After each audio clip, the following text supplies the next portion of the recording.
Hormis quelques exemples, malheureusement la majorité des kinésithérapeutes, en tout cas en France, ne portent pas les ostéopathes dans leur cœur. Aujourd'hui, je voudrais vous expliquer déjà pourquoi j'ai choisi de parler de ça, et ensuite je voudrais essayer de vous expliquer ce qui, pour moi, pourrait être à l'origine de cette constatation.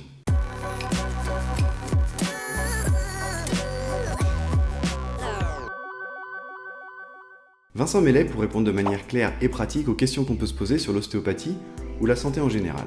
Aujourd'hui, je voudrais parler d'un sujet qui engendre pas mal de tensions entre les kinés qui sont que kinés et les ostéopathes qui ne sont que ostéopathes, en rebondissant à la fois, premièrement, sur l'actualité législative qu'on a appelée le Chirogate.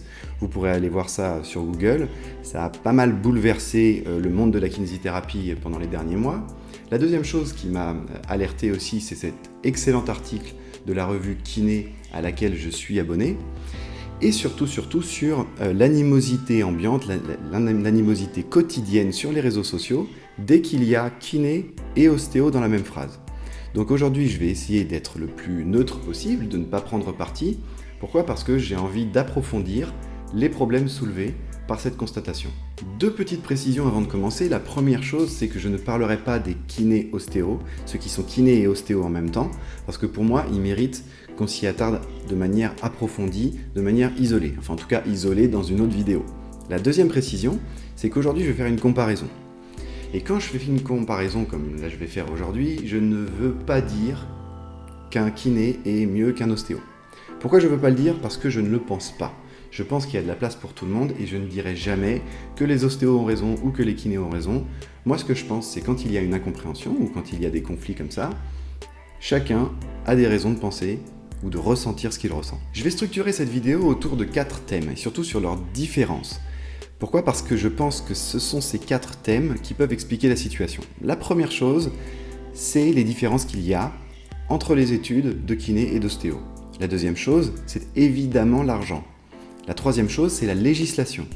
Et la quatrième chose, enfin le quatrième thème, je n'ai aucune idée de comment je vais l'appeler. Je vais peut-être l'appeler la curiosité, partage ou l'optimisme. Bref, je ne sais absolument pas comment je vais appeler le quatrième thème. Faire des études de kiné donne accès, enfin quand on les réussit évidemment, ça donne accès à un titre, qui est un titre qui s'appelle professionnel de santé. Pour avoir le titre de professionnel de santé, il faut avoir eu un cursus scientifique. Cursus dont le contenu des études est un contenu basé sur des preuves. Ce qui en fait une grosse différence avec l'ostéopathie, parce que l'ostéopathie est une discipline qui est basée sur les mêmes sciences, l'anatomie, la physiologie, etc. Mais la discipline elle-même n'est pas basée sur des preuves. Ce qui est donc l'éternel conflit entre science et empirisme. Ça ne veut pas dire que l'ostéopathie c'est pas bien et que la kinésithérapie ça marche. C'est pas le sujet. Le sujet, c'est que les kinésithérapeutes sont professionnels de santé parce que leur cursus est basé sur des preuves et les ostéopathes sont des professionnels de la santé. Et comme le disait un ami kiné, la vérité est dans la nuance. La deuxième chose dont je voudrais parler, c'est l'argent, évidemment, le nerf de la guerre, c'est-à-dire la différence entre le kiné qui est remboursé par la sécurité sociale et l'ostéopathe qui n'est pas remboursé par la sécurité sociale. Alors, en gros, comme le dépassement d'honoraires pour les kinés est relativement peu admis, la consultation chez un kinésithérapeute pour le patient est quasiment gratuite. Alors quel est le problème, vous me direz ? Eh bien le problème, c'est que le droit au remboursement, pour le kiné, a un prix.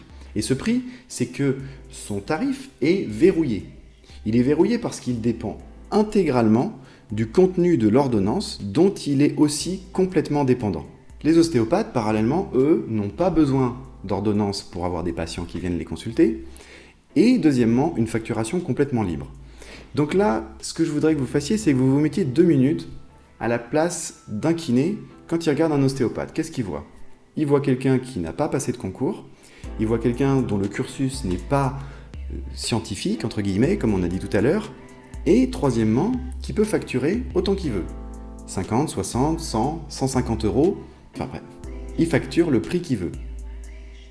Alors que pour rappel, le prix moyen d'une séance de kiné, c'est 16,13 €. En moyenne, c'est ça. Donc là, je vous laisse 2 secondes, vous imaginez ce que ça peut provoquer dans la tête d'un kiné ou dans son quotidien en termes essentiellement d'injustice ou d'inégalité.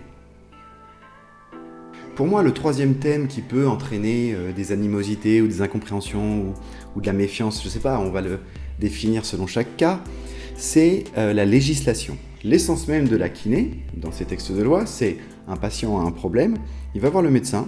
Si le médecin fait un diagnostic dont le diagnostic nécessite comme traitement la kiné, il lui fait une ordonnance de kiné.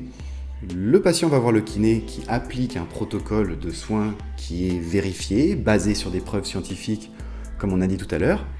Et c'est ce type de traitement, basé sur des preuves, qui entraîne par définition le remboursement.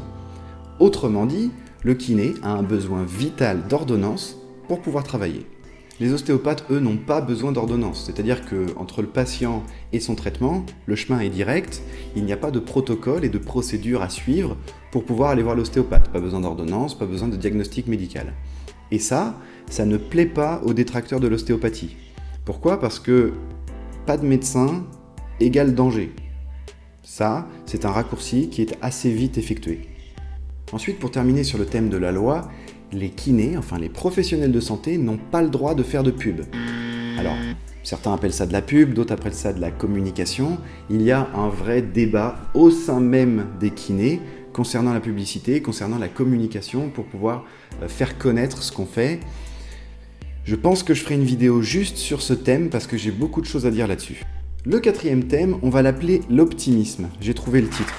Je pense vraiment que l'ingrédient qui manque pour éviter tous ces conflits, c'est qu'on puisse s'intéresser pour de vrai à l'autre. Si le kiné s'intéresse vraiment à l'ostéo et que l'ostéo s'intéresse vraiment au kiné, je pense qu'il y a vraiment moyen de travailler ensemble. À chaque endroit où il y a un kiné et un ostéo qui travaillent ensemble, ça se passe toujours très bien. Dès qu'un kiné et un ostéo parlent ensemble de leur pratique et de leur complémentarité, ça se passe très bien.